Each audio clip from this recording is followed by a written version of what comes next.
Assalamualaikum warahmatullahi wabarakatuh. Hai semuanya, perkenalkan nama saya Intan Sari dari kelas 12 IPS 1. Di sini saya akan mewakili kelompok saya, yaitu kelompok 3. Anggotanya ada Fahma Iramurti, ada Tahta Putra Afidiansyah, dan ada Lucy Luciani. Kali ini saya akan menjelaskan materi tentang artikel. Pengertian artikel. Artikel adalah karangan faktual secara lengkap dengan panjang tertentu yang dibuat untuk dipublikasikan melalui koran atau majalah, bertujuan untuk menyampaikan gagasan dan fakta yang dapat meyakinkan, mendidik, dan menghibur. Adapun ciri-ciri artikel. 1. Isi tulisan didasari oleh fakta bukan sekedar mitos yang belum terjamin kebenarannya. Kedua, bersifat faktual dan informatif, mengungkapkan informasi yang berdasarkan hasil-hasil penelitian yang telah dilakukan dan dapat dipertanggungjawabkan kebenarannya. Ketiga, artikel ilmiah juga memiliki opini atau analisa pemikiran-pemikiran penulis, akan tetapi pemikiran itu dikuatkan atau didasari oleh data valid berupa hasil penelitian sebelumnya, teori maupun fakta yang ditulis ke dalam artikel. Keempat, menggunakan metode penulisan yang sistematif dengan tujuan agar semua informasi dalam artikel dapat diterima oleh masyarakat luas. Kelima, menggunakan ragam bahasa yang resmi dan baku. Hal ini dikarenakan dengan menggunakan bahasa resmi yang bercirikan lugas, logis, denotatif, dan efektif akan membuat artikel ilmiah terasa padat dan berisi. Selanjutnya ada tujuan penulisan artikel. Tujuan penulisan artikel ilmiah dimaksudkan bukan untuk memenuhi tugas yang diberikan oleh seseorang, tetapi lebih mengarah pada apa yang ingin dicapai dalam penulisan artikel ilmiah tersebut, bertujuan dalam penulisan artikel ilmiah, mendeskripsikan cara penguraian atau membahas pokok masalah yang telah ditentukan dan diteliti, mendeskripsikan pembatasan ruang lingkungan artikel ilmiah tersebut. Dan selanjutnya ada manfaat artikel. Manfaat menulis artikel ilmiah ialah sebagai berikut.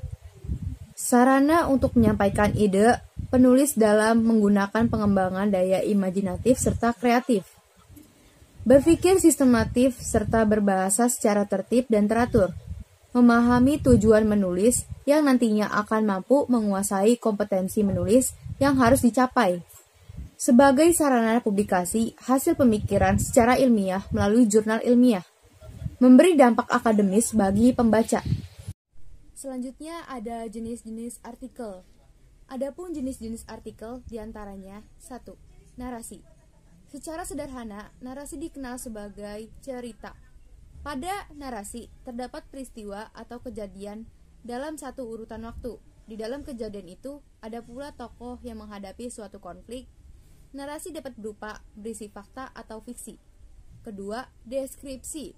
Karangan ini berisi gambaran mengenai suatu hal atau kejadian sehingga pembaca seolah-olah melihat, mendengar, atau merasakan hal tersebut. Ketiga, ada argumentasi. Karangan ini bertujuan membuktikan kebenaran suatu pendapat atau kesimpulan dengan data atau fakta sebagai alasan atau bukti. Dalam argumentasi, pengarang mengharapkan pembenaran pendapatnya dari pembaca, adanya unsur opini dan data juga fakta atau alasan sebagai penyokong opini tersebut. Keempat, ada persuasi. Karangan ini bertujuan mempengaruhi pembaca untuk sesuatu. Dalam persuasi, pengarang mengharapkan adanya sikap motorik berupa perbuatan yang dilakukan oleh pembaca sesuai dengan yang dianjurkan penulis dalam karangannya. Selanjutnya ada struktur artikel. Berikut ini terdapat beberapa struktur artikel, terdiri atas 1. Pembuka.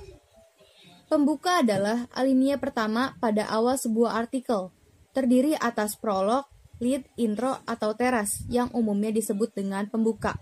Bagian kepala ini berisi uraian aktual yang penting untuk dijadikan pijakan pada pembahasan artikel berikutnya. Bagian pembuka ini berisi uraian peristiwa, pernyataan, rangkaian kejadian, kutipan kata yang bernyali, dan sebagainya. Jika kita jeli dalam menguraikan peristiwa atau pernyataan yang akan kita tuangkan dalam artikel, maka akan adanya daya tarik itu sendiri. Kedua, ada leher. Pada bagian ini disambungkan teras dengan isi materi yang akan disajikan dalam artikel. Bagian ini sering disebut sebagai jembatan atau pengait. Isi bagian leher artikel ini menyampaikan pernyataan atau uraian yang mengungkapkan suatu permasalahan.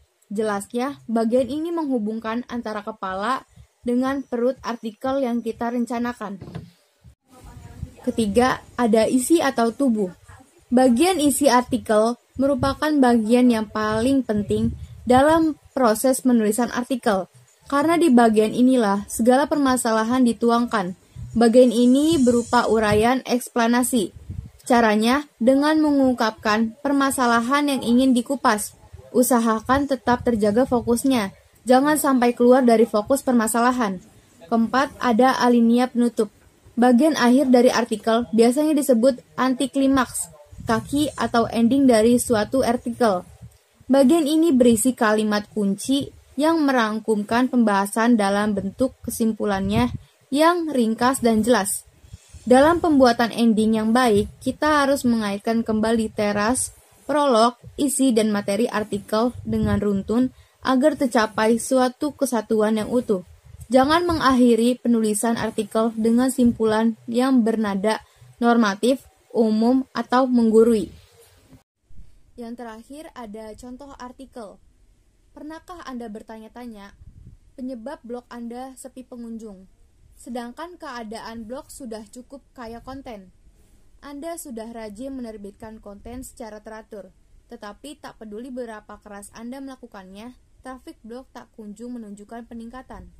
Blogger veteran mungkin bisa bersikap tenang, menghadapi trafik yang stagnan dan tahu apa yang harus dilakukan. Namun bagi mereka yang belum tahu di pedasada, terkadang situasi tersebut membuat frustasi untuk sementara. Sekian presentasi yang saya bawakan, semoga dapat bermanfaat. Dan terima kasih telah menonton video ini. Sampai jumpa.